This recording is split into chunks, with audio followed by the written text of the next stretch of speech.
Salut à toutes et à tous. Aujourd'hui, je m'adresse à TikTok. Maintenant, ambe kuma munde kambi ko violation des consignes communautaires. TikTok be min fo. Kuma be ube mgo bloqué tile saba tile nani tile tan semaine kele fo ka se effacer li yere ka compte. Ko e yu ka consigne violé. Consigne demandement de don. Mais ja niya mgo bloqué li taka jatemina. Keme sarala la TikTok yere ta e bisegi. Ubi mbra mgo bloqué ki yu ka consigne violé.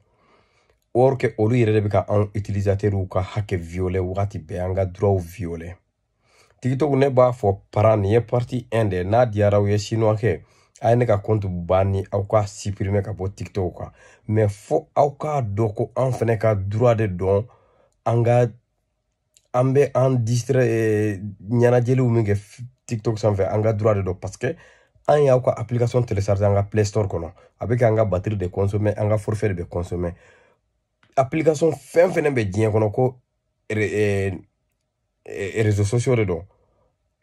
aw ta de ka girin n'a bɛɛ TikTok ka girin ni a bɛɛ mais an b'an ka maɲumanko forfait ɲini aw tɛ an to n'o ye n'aw y'a min ka video min ye ka fiɲɛ tigɛ dɔrɔn aw b'o bloquer ko awa k'i ya consigne dɔ violer kun ni ju yɛrɛ tɛ sɔrɔ ka fɔ a dɔw la an yɛrɛ dama bɛna ɲini ka ɲɔgɔn classer ka ban an yɛrɛ dama bɛna ɲini ka ɲɔgɔn nɛni ka ban a yi kɔlɔsi dɛ n balimaw a bɛɛ tɛ mɔgɔ ma dɔw signaler yɛrɛ dɔw bɛ u yɛrɛ de y'a bloquer soit disant que ko mɔgɔw y'a signaler parce que u hakili la ko u bɛ ka fitini min d'an ma ko o nɔfɛ ko de kama u b'a bloquer i ka video bɛ taa mɔgɔ 300 bɛ se k'i ka video kelen ye TikTok bɛ centime 2 centime 3 de ta k'a d'i ma fɛn min tɛ CFA dɛrɛmɛ kelen bɔ donc vous voyez 10 centimes ninnu mais o bɛɛ n'a ta an ka compte certifielen tɛ an ka compte tɛ nafa la don an ko mais an ka video yeli fɛnɛ ka ɲɔgɔn ɲɛnajɛ ka ɲɔgɔn kalan fɛnɛ aw t'o fɛnɛ bila ka tɛmɛ chinois kɛ franchement n'aw m'a lajɛ hali n'o y'a sɔrɔ mɔgɔ de bɛ ka an signaler kɛ ni mɔgɔ y'a mɔgɔ signaler ka fɔ nin video ya nin kɛ aw ka kan ka vérifier de kɛ vous êtes à la mesure ka se ka vérifier si réellement la personne a y'a insulte de kɛ wa a y'a trafic de kɛ wa a y'a mɔgɔ dɔ ka vie de bila danger la a y'a lankolon de bɔ wa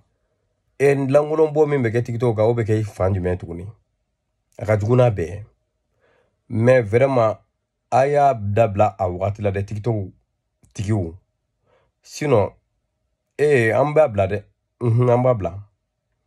o don na n b'a dɔn fɔ aw bɔra fɛn dɔ kalama TikTok tigi chinois kɛ aw bɔra fɛn dɔ kalama parce que aw nana tegan dɛrɛn de fɛ yan TikTok ko f'aw ka kɛ milliardaire ye aw dun kɛra ye ka ban an kun wari la aw t'an fana bila an ka ɲɛnajɛ